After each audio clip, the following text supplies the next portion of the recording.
Hello everyone, हम देख रहे हैं सी सैट। तो सी सैट 2025 के प्रीलिम्स के लिए इतना ही इम्पोर्टेंट है जितना जीएस इम्पोर्टेंट है। तो आज मैं आपको सी सैट के बारे में थोड़ा बहुत बताने वाली हूँ। तो मैं खुद शिकार रह चुकी हूँ, इसकी वजह से मैं 2-3 बार मेरे प्रीलिम्स नहीं क्लियर हुए। तो थोड़ा सा ध्यान देके सुनिए। किसी ने मुझे क्वेश्चन भी पूछे, किसी मतलब एक एस्पिरेंट है, उनके डाउट्स भी हैं, तो मैंने सोचा कि यहाँ पे मैं बता दूँ। देखो, लगभग हमारे जो सीसैट है उसमें क्या होता है, एक टेक्निक होती है पेपर सॉल्विंग की। मतलब मुझे भी पहले नहीं पता था, लेकिन हाँ, जैसे जैसे आप थोड़ा सा ध्यान देते हो ना, मतलब 80 क्वेश्चंस हैं, राइट? तो आपको थोड़ा फोकस करना पड़ता है, जैसे आप क्लियर नहीं कर पाते हो तो यहाँ पे 80 क्वेश्चंस में आपके पास कितने आवर्स है? 2 आवर्स है, राइट?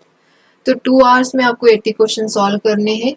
देखो, जिनकी स्पीड अच्छी है वो अच्छे से कर सकते हैं, लेकिन मैं मेरे जैसे नॉर्मल मान के ही आपको चल रही हूँ। तो 80 क्वेश्चंस है लगभग। तो 80 में से आपको पास करना है तो कितने क्वेश्चंस लगेंगे? आपको अगर क्लियर करना है तो कितने क्वेश्चंस लगेंगे? 27, जिसका यहाँ पे होता है 33%, राइट? होल्ड ऑन एक मिनट। हाँ, तो इसका कितना होता है? 33%। 20 क्वेश्चंस लगभग हमें राइट आने चाहिए, हमारे आंसर करेक्ट होने चाहिए। कितने? 23, सॉरी 27। यहाँ पे हमारे क्वेश्चन जो है उसके आंसर सही आने चाहिए। तो मतलब अटेम्प्ट कितने करने चाहिए? लगभग आपको अटेम्प्ट करने चाहिए, मतलब विद एक्यूरेसी के साथ आपको, मतलब एक सिक्योर स्कोर माना जाए तो 35 क्वेश्चन आपके मतलब सही आने चाहिए। इसमें निगेटिव मार्किंग बिल्कुल नहीं, निगेटिव में नहीं जाने चाहिए। 35 तक एटलीस्ट करेक्ट आने चाहिए। तो इसलिए आपको कितने, लगभग 50 या 55 तक आपके क्वेश्चंस अटेम्प्ट होना चाहिए।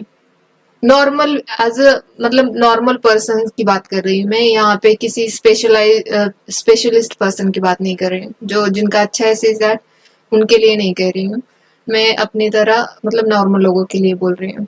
तो आपका 50 या 55 तक आपका अटेम्प्ट होना चाहिए। तो आपका पहले इसमें स्टार्टिंग में देखो, कोई बोलते हैं कि आप पहले आरसी सॉल्व करो, मतलब कॉम्प्रिहेंशन सॉल्व करो, फिर या कोई बोलता है रीजनिंग सॉल्व कर लो, या कोई बोलता है मैथ सॉल्व कर लो।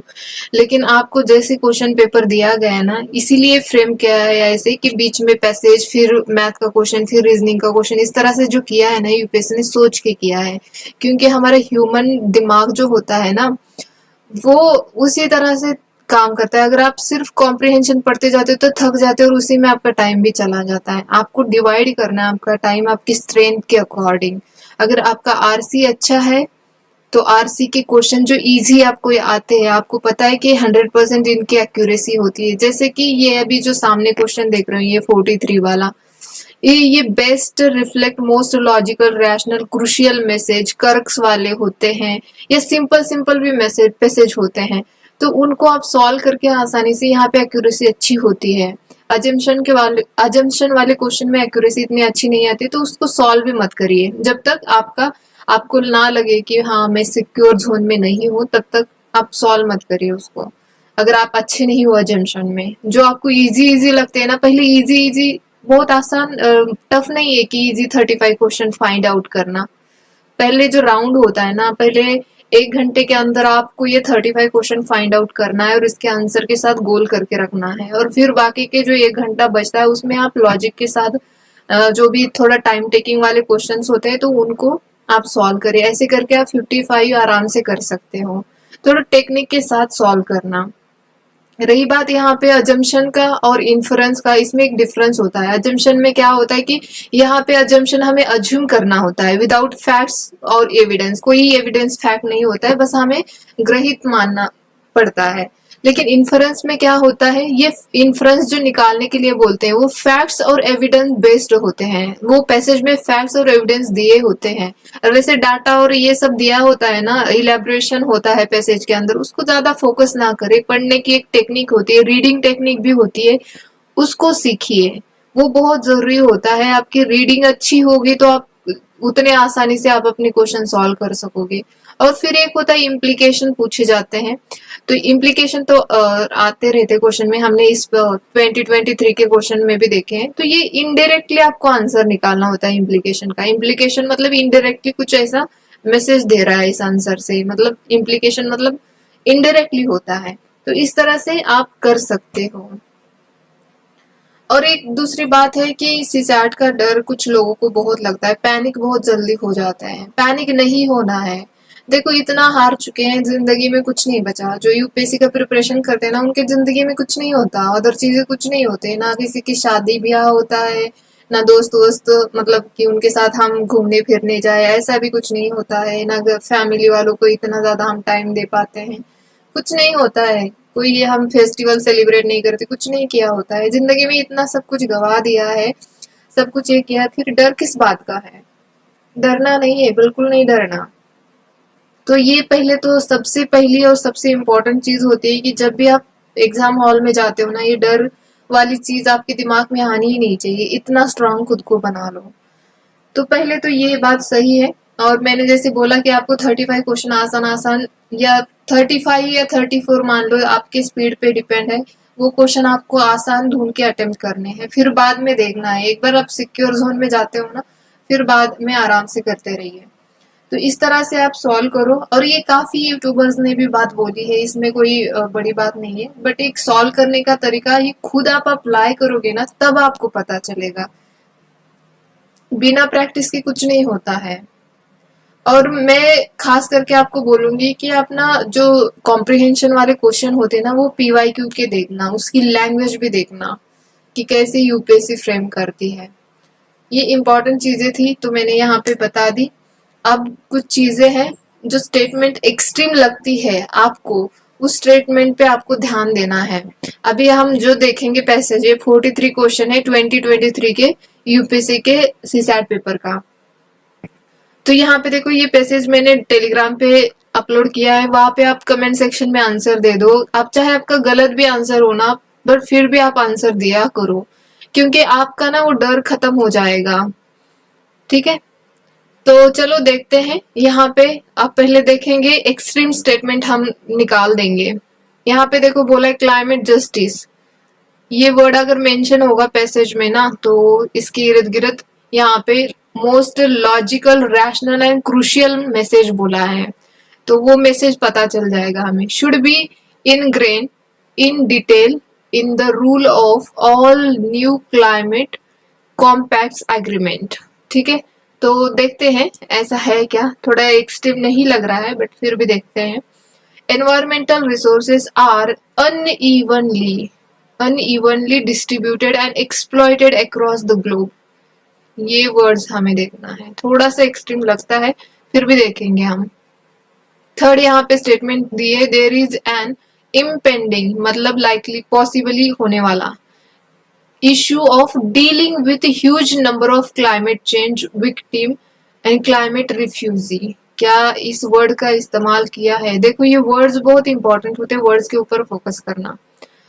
Climate change in all its connotations is mostly due to developed countries, and therefore their share of burden should be more. तो देखते हैं, डेवलप कंट्रीज की बात की है तो मुझे ये एक तो डेवलप कंट्रीज की वजह से, मतलब ये क्लाइमेट चेंज जो है, ये जो आइडिया है पूरा, ये डेवलप कंट्रीज की वजह से बोला है यहाँ पे। एंड देयरफॉर उनका शेयर भी बर्डन में ज्यादा होना चाहिए, ऐसे बोला है।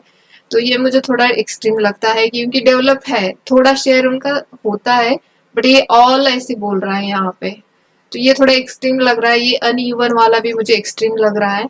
और ये रिफ्यूजी की बात की होगी तो देखते हैं इम्पेंडिंग, तो इन दोनों में हमें आंसर निकालना है। तो मैंने इस तरह से, जो देखो ये प्रैक्टिस से समझ में आती हैं चीजें, तो आप प्रैक्टिस करोगे तो समझ में आएगा। तो अभी देखना है हमें पैसेज, इसीलिए पढ़ना है कि कंफर्म एक्यूरेसी के साथ हमें आंसर निकालना है, इसलिए पैसेज पढ़ना है।